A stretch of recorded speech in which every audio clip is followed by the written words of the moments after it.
பேச போகிறோம் அப்படின்னு சொல்லி பார்த்தோம் அப்படின்னா இந்த மத்திய அரசியல் இருக்கு இல்லையா. ஸோ மாநிலங்களையாக இருந்தாலும் சரி மத்தியிலேயே இருந்தாலும் சரி இந்த அரசியல் அப்படின்ற வரும்போது இந்த கூட்டணி அப்படின்ற விஷயமும் கண்டிப்பாக இருக்கும். ஸோ ஒத்த கொள்கை உடையவங்க பார்த்தோம் அப்படின்னா கூட்டணி அப்படின்றத அமைப்பாங்க. ஒரு சில நேரங்களில் பார்த்தோம் அப்படின்னா அரசியலுக்காக அவங்க கொள்கைகள் வந்துட்டு வெவ்வேறாக இருந்தாலும் கூட ஜெயிச்சாகணும் அப்படின்ற பட்சத்தில் இந்த கூட்டணி அப்படின்றதெல்லாம் அமைப்பாங்க.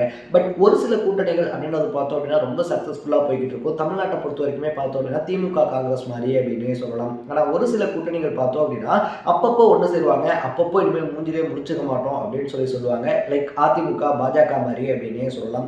ஆனால் நிதிஷ்குமார் இருக்கார் இல்லையா, நிதிஷ்குமார் இது எல்லாத்துக்குமே அகைன்ஸ்ட் அப்படின்னே சொல்லுவாங்க. அரசியலை பொறுத்த வரைக்குமே நிரந்தர எதிரியுமே கிடையாது, நிரந்தர நண்பனும் கிடையாது அப்படின்னு சொல்லுவாங்க இல்லையா. அதை வந்துட்டு நம்ம நிதிஷ்குமார் பார்த்தோம் அப்படின்னா ரொம்ப பர்சனலாக எடுத்துக்கிட்டார் போல. ஏன்னா அவரை பொறுத்த வரைக்குமே கிட்டத்தட்ட 9 டைம் பார்த்தோம் அப்படின்னா இந்த கூட்டணி இருக்கு இல்லையா, இந்த கூட்டணி அப்படின்றது மாறிக்கிட்டே இருப்பாரு. இப்போ குறிப்பாக சொல்லணும் அப்படின்னா மத்திய அரசாங்கத்தை பொறுத்த வரைக்குமே இந்த டைம் மோடி இருக்கார் இல்லையா, மோடியை வந்துட்டு எப்படியாவது பீட் பண்ணியே ஆகணும் அப்படின்னு சொல்லிட்டு எல்லா எதிர்கட்சிகளுமே கிட்டத்தட்ட ஒரு 26-27 கூட்டணிகள் கட்சிகள் அப்படின்றத சேர்ந்து பார்த்தோம் அப்படின்னா ஒரு ரொம்ப பெரிய கூட்டணி இந்தியா கூட்டணி அப்படின்னு சொல்லி அமைச்சிருந்தாங்க. அதில் மம்தா பானர்ஜி இருந்தாங்க, பகவந்த் மான் இருந்தார், அது மட்டும் இல்லாமல் பார்த்தோம் அப்படின்னா நம்மளுடைய நிதிஷ்குமார் இருந்தார், ஸ்டாலின் இருக்காரு. இந்த மாதிரி பெரிய பெரிய கட்சிகளுடைய தலைவர்கள் எல்லாருமே இருக்கும்போது பார்த்தோம் அப்படின்னா இப்போ திடுதிப்புன்னு எந்த பாஜகவுக்கு அகென்ஸ்டா இந்த கூட்டணி அப்படின்றத அமைச்சாங்களோ அந்த பாஜக கூடயே பார்த்தோம்னா நிதிஷ்குமார் கூட்டணி வச்சிருக்காரு அப்படின்னே சொல்லலாம். ஸோ இந்த ஒரு அதிரடி முடிவு அதிரடி திருப்பம் அப்படின்றது இந்தியா கூட்டணி இருக்கு இல்லையா, ஆல்ரெடி பகவந்த் மானா இருந்தாலும் சரி இல்லை நம்ம மேற்கு வங்காளத்தை சேர்ந்த நம்மளுடைய மம்தா பானர்ஜியா இருந்தாலும் சரி கூட்டணியில் இருந்தாலும் தொகுதி பங்கீடு அப்படின்றது கரெக்டாக வரல அப்படின்றதுனால காங்கிரஸோட தொகுதி பங்கீடு கிடையாது அப்படின்னு சொல்லி அனௌன்ஸ் பண்ணியிருக்காங்க. இந்த மாதிரியான ஒரு சுச்சுவேஷனில் பார்த்தோம் அப்படின்னா நிதிஷ்குமார் இருக்கார் இல்லையா, அவரும் பாஜகவுக்கு தாவுனது அப்படின்றது பாஜகவினுடைய வெற்றி அப்படின்றத கிட்டத்தட்ட 90% இருந்த அந்த வெற்றி வாய்ப்புன்றதை 100% மாற்றிருச்சு அப்படின்னே சொல்லலாம். ஏன் நிதிஷ்குமார் இப்படி பண்ணாரு, எதனால் இந்த விஷயம் அப்படின்றது நடந்துச்சு அப்படின்ற மாதிரி பல இன்ட்ரெஸ்டிங்கான விஷயங்களை தான் நான் உங்க கூட ஷேர் பண்ணிக்க போகிறேன். அதுக்கு முன்னாடி நம்ம சேனலுக்கு நீங்கள் புதுசாக வந்திருந்தீங்க அப்படின்னா இதே மாதிரி அப்பப்போ அப்டேட்டாக போயிட்டு இருக்கிற விஷயம் இருக்கு இல்லையா, அது கரண்ட் அஃபேர்ஸாக இருந்தாலும் சரி பாலிடிக்ஸாக இருந்தாலும் சரி ஸ்போர்ட்ஸாக இருந்தாலும் சரி இதே மாதிரி அப்பப்போ அப்டேட்டாக போயிட்டு இருக்கிற விஷயங்களை நீங்கள் தொடர்ந்து தெரிஞ்சுக்கணும்னு ஆசைப்பட்டீங்கன்னா மறக்காமல் நம்ம சேனலை சப்ஸ்கிரைப் பண்ணிக்கோங்க. So first of all Nitish Kumar பார்த்தோம் அப்படின்னா 2019 இருக்கு இல்லையா, 2019 நாடாளுமன்ற தேர்தல் 2020 சட்டப்பேரவை தேர்தல் பீகாரில் நடக்கும்போது பாஜகவுடைய கூட்டணி அப்படின்றத வச்சு தான் பார்த்தோம் அப்படின்னா அந்த எலெக்ஷன் அப்படின்றத வந்துட்டு மீட் பண்ணாங்க. சட்டமன்ற தேர்தலை பொறுத்த வரைக்குமே பார்த்தோம் அப்படின்னா பீகாரில் ஒட்டுமொத்தமாக 234 தொகுதி இருக்குது. ஸோ இந்த 234 தொகுதியில் வந்துட்டு யார் 122 தொகுதி இருக்கு இல்லையா அதை வச்சிருக்காங்களோ அந்த 122 தொகுதியில் வின் பண்ணுறாங்களோ அவங்க தான் முதலமைச்சராக வர முடியும் அப்படின்னே சொல்லலாம். ஸோ நிதிஷ்குமாருடைய ஐக்கிய ஜனதா தளம் இருக்கு இல்லையா, அது வின் பண்ணியிருக்கக்கூடிய தொகுதி வெறும் 45 மட்டும்தான். பாஜக பார்த்தோம் அப்படின்னா கிட்டத்தட்ட 78 தொகுதிகள் அப்படின்றத வின் பண்ணியிருக்காங்க. லாலு பிரசாத் யாதவ் இருக்கார் இல்லையா, லாலு பிரசாத் யாதவனுடைய நம்ம ஆர்ஜேடி ராஷ்டிரிய ஜனதா தளம் அப்படின்றதும் பார்த்தோம் அப்படின்னா 79 சீட் அப்படின்றத வின் பண்ணியிருக்காங்க அப்படின்னே சொல்லலாம். ஸோ பாஜகவோட ஒரு சீட்டு தான் அதிகம். ஆனால் நிதிஷ்குமார் கிட்ட இருக்கக்கூடியது வெறும் 45 சீட்டு தான். நிதிஷ்குமார் யாருக்கு ஆதரவு அப்படின்றத தராரோ அவங்க தான் வந்துட்டு முதலமைச்சர் வேட்பாளர், அவங்க தான் வந்துட்டு வின் பண்ண முடியும் அப்படின்றதுனால பாஜக அந்த முதலமைச்சர் பதவி அப்படின்றத பார்த்தோம்னா நிதிஷ்குமாருக்கு தராங்க. 2020 இருந்து 2022 வரைக்கும் பார்த்தோம் அப்படின்னா பாஜகவோட தான் கூட்டணி அப்படின்றது இருக்காரு. திடுதிப்புன்னு இந்த 2022 என்ன பண்றாரு அப்படின்னு சொல்லி பார்த்தோம் அப்படின்னா பாஜக இருக்காங்க இல்லையா, அவங்க வந்துட்டு சுதந்திரமா செயல்படுறதில்லை, எனக்கான ஸ்பேஸ் அப்படின்றத தரல அப்படின்னு சொல்லிட்டு பாஜக கூட இருந்த அந்த கூட்டணி அப்படின்றத முடிச்சுட்டு மறுபடியும் பார்த்தோம் அப்படின்னா ராஷ்டிரிய ஜனதா தளம் பிளஸ் காங்கிரஸ் இருக்காங்க இல்லையா, இவங்களுடைய கூட்டணி அப்படின்றத சேர்ந்துட்டு பயணிக்க ஆரம்பிக்கிறாரு. கிட்டத்தட்ட 2024 இன்னைக்கு வரைக்குமே இதுதான் நிலைமையா இருந்துச்சு. ஆனா இந்த இந்தியா கூட்டணி இருக்கு இல்லையா, இந்த இந்தியா கூட்டணி என்ன பண்றாங்க அப்படின்னு சொல்லி பார்த்தோம்னா மறுபடியும் பிரதமர் வேட்பாளராக நிற்கக்கூடிய மோடி வந்து வின் பண்ணிடக்கூடாது, 2 டைம் கன்சிஸ்டண்டா பார்த்தோம் அப்படின்னா வின் பண்ணிட்டாரு, 3வது டைமா வின் பண்ணிடக்கூடாது அப்படின்னு சொல்லிட்டு ஓவரால் இந்தியாவை பொறுத்த வரைக்குமே 26-27 பெரிய கட்சிகள் ஒன்னா கூட்டணி அப்படின்றத அமைக்கிறாங்க. அதுக்கு இந்தியா அப்படின்னு சொல்லியும் பேர் வைக்கிறாங்க. ஸோ இந்த இந்தியா கூட்டணி அப்படின்றது உருவாகும் போதே அரசியல் வல்லுநர்கள் எல்லாருமே சொன்ன விஷயம் என்னன்னா பிரதம வேட்பாளர் யாரு அப்படின்னு சொல்லி வரும்போதே இவங்களுக்குள்ள பிரச்சனைன்றது வந்துடும், இந்த கூட்டணி உடஞ்சிடும் அப்படின்னு தான் சொல்லியிருந்தாங்க. அதுக்கேற்ற மாதிரியே யார் பிரதம வேட்பாளர் அப்படின்னு சொல்லி அனௌன்ஸ் பண்ணாமே 3 கூட்டங்கள் ஆலோசனை கூட்டம் அப்படின்றதை நடத்த முடிச்சாங்க. பட் எலெக்ஷன் அப்போ நம்ம அனௌன்ஸ் பண்ணோம் அப்படின்னா எப்படி பிரச்சனைகள் வரத்தான் போகுது அப்படின்னு சொல்லிட்டு இப்பயே பார்த்தோம் அப்படின்னா காங்கிரஸை சேர்ந்த மல்லிகார்ஜுன கார்கே இருக்கார் இல்லையா, அவர் தான் வந்துட்டு பிரதம வேட்பாளர் அப்படின்னு சொல்கிற மாதிரி அனௌன்ஸ் பண்ணியிருந்தாங்க.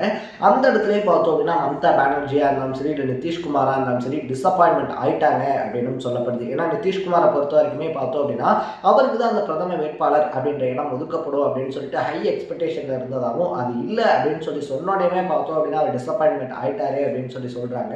பட் நிதிஷ்குமாரை பொறுத்த வரைக்குமே பார்த்தோம் அப்படின்னா பாஜக தோக்கணும் அப்படின்றதான் என்னுடைய ஒரே கொள்கையை தவிர நான் வந்துட்டு பிரதம வேட்பாளராக இருக்கணுன்றதெல்லாம் கிடையாது அப்படின்ற மாதிரிலாம் சொல்லியிருந்தாரு.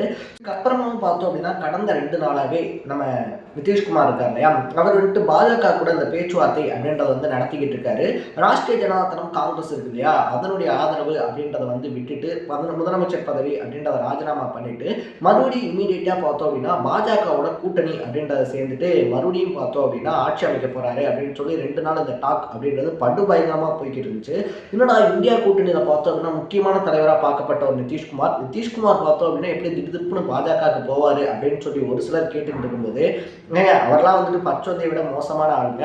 அவர் அப்படிதான், அவருக்கு முதலமைச்சர் பதவி வேணும், அவருக்கு ஒரு விஷயம் நடக்கணும் அப்படின்னா கூட்டணி இருக்கு இல்லையா, அந்த கூட்டணி தர்மமா இருந்தாலும் சரி, கொள்கையா இருந்தாலும் சரி, இதை பத்திலாம் யோசிக்கவே மாட்டாரு, திடுப்புன்னு மாறிடுவாரு அப்படின்னு சொல்லிட்டு 2 தரப்பு உட்காந்து விவாதம் அப்படின்றதெல்லாம் நிறையவே பண்ணிட்டு இருந்தாங்க, நிறையவே பேசிக்கிட்டு இருந்தாங்க. ஸோ ஃபைனலா எல்லாருமே எக்ஸ்பெக்ட் பண்ண மாதிரி பார்த்தோம் அப்படின்னா நிதிஷ்குமார் இருக்கார் இல்லையா, ராஷ்டிரிய ஜனதாதளமும் காங்கிரஸும் கொடுத்த அந்த ஆதரவு அப்படின்றத கை கழுவிட்டு பாஜகவோட கூட்டணி அப்படின்றத சேர்ந்து பார்த்தோம் அப்படின்னா மறுபடியும் இன்னைக்கு சாயந்தரம் முதலமைச்சரா ஆயிருக்காரு அப்படின்னே சொல்லலாம். ஸோ அவர் முதலமைச்சர் ஆனதோட மட்டும் இல்லாமல் பார்த்தோம் அப்படின்னா அவர் கூட பாஜகவை சேர்ந்த 2 பேருக்கு துணை முதலமைச்சர் பதவிகள் அப்படின்றத அனௌன்ஸ் பண்ணப்பட்டிருக்கு. ஸோ இந்த இந்தியா கூட்டணி இருக்கு இல்லையா, இந்த இந்தியா கூட்டணி அப்படின்றத அமைக்கப்படும் போதுமே பார்த்தோம் அப்படின்னா கூட 60-40 அப்படின்ற மாதிரி தான் இருந்துச்சு. 60% பாஜக வின் பண்ணும், ஒரு 40% பார்த்தோம் அப்படின்னா இந்த இந்தியா கூட்டணி வின் பண்ணும் அப்படின்ற மாதிரி இருந்துச்சு. நம்ம மம்தா பானர்ஜியா இருந்தாலும் சரி, இல்லை பகவந்த் மானா இருந்தாலும் சரி, அவங்க வெளியே போனதுக்கு அப்புறமா 70-30 அப்படின்னு சொல்லி மாறிச்சு. இப்போ நம்ம நிதிஷ்குமார் எடுத்திருக்கக்கூடிய முடிவு அப்படின்றது பார்த்தோம் அப்படின்னா 100% பாஜக இருக்காங்க இல்லையா, அவங்க தான் வின் பண்ண போறாங்க அப்படின்றத உறுதிப்படுத்தியிருக்கு அப்படின்னே சொல்லலாம். ஸோ இதை பத்தி நம்ம சொல்லும் போது நிதிஷ் என்ன சொல்றாரு அப்படின்னா இந்தியா கூட்டணி இருக்கு இல்லையா, இந்தியா கூட்டணி வந்துட்டு எந்த உருப்படியான முடிவுகள் அப்படின்றதுமே எடுக்கல அப்படின்னு சொல்லி சொல்லப்படுது. ஐக்கிய ஜனதா தளத்தை சேர்ந்த சில எம்எல்ஏக்கள் என்ன சொல்றாங்கன்னா நிதிஷ்குமாருக்கு உண்டான ரொம்ப முக்கியமான முக்கியத்துவம் அப்படின்றது கொடுக்கப்படலை, அவரை வந்து பார்த்தோம் அப்படின்னா சரியா நடத்தப்படலை அப்படின்ற மாதிரியான காரணங்களால தான் நாங்கள் வந்துட்டு இந்த கூட்டணி அப்படின்றது வந்து விலகிறோம், கூட்டணியிலிருந்து விலகி பார்த்தோம் அப்படின்னா பாஜகவோட கூட்டணி அமைச்சிருக்கோம் அப்படின்னு சொல்லப்படுது. ஸோ அரசியலை பொறுத்த வரைக்கும் நிரந்தர நண்பன் நிரந்தர எதிரிலாம் கிடையாது அப்படின்னு சொல்லி இருந்தாலும் கூட ஒரு கட்சிக்கு எதிராக இவ்வளோ பெரிய கூட்டணி அப்படின்றத ஒன்று திரட்டிட்டு அதுக்கப்புறமா பார்த்தோம் அப்படின்னா அதே கட்சியோட போய் கூட்டணி வைக்கக்கூடிய விஷயம் இருக்கு இல்லையா, இதை பார்த்தோம் அப்படின்னா பீகார் மக்கள் மன்னிக்கவே மாட்டாங்க அப்படின்னு சொல்லிட்டு நம்ம மல்லிகார்ஜுன கார்கே பார்த்தோம் அப்படின்னா பேட்டி கொடுத்துருக்காரு. அது மட்டும் இல்லாமல் பச்சோந்தியை விட பார்த்தோம்னா இந்த நிறம் மாறுறது இருக்கு இல்லையா, அது வந்துட்டு அதிகமாகவே நிதிஷ்குமார் பண்ணுவார் அப்படின்னு சொல்லிட்டு லல்லு பிரசாத் யாதவ் அவருடைய மகனான தேஜஸ்வி யாதவ் இருக்காங்க இல்லையா, அவங்க 2 பேருமே வந்துட்டு சொன்னாங்க. ஸோ இந்த கூட்டணியிலிருந்து நிதிஷ்குமார் போவார் அப்படின்னு சொல்லி நாங்கள் எக்ஸ்பெக்ட் பண்ண ஒரு விஷயம் தான் அப்படின்னு சொல்கிறாங்க. ஸோ இப்போ வரைக்குமே பார்த்தோம் அப்படின்னா நிதிஷ்குமார் இருக்கார் இல்லையா, நம்ம சொன்ன மாதிரி முதல்ல பாஜகவுடைய கூட்டணி அப்படின்றதுல தான் முதலமைச்சராக இருந்தார், அதுக்கப்புறமா அவங்க சுதந்திரமாக செயல்பட விடலை அப்படின்னு சொல்லிட்டு அங்கே கை கழுவிட்டு நம்ம ராஷ்டிரிய ஜனதா தளம் இருக்கு இல்லையா, அவங்களும் காங்கிரஸும் கொடுத்த அந்த ஆதரவோட முதலமைச்சராக இருந்தார். இப்போ மறுபடியும் இவங்க கை கழுவிட்டு அதே பாஜகவோட கூட்டணி வச்சிருக்கிறது அப்படின்றது என்ன மாதிரியான அரசியல் தர்மம் அப்படின்னு சொல்லிட்டு ஒரு ரொம்ப பெரிய விவாதமே போய்கிட்டு இருக்கு அப்படின்னே சொல்லலாம்.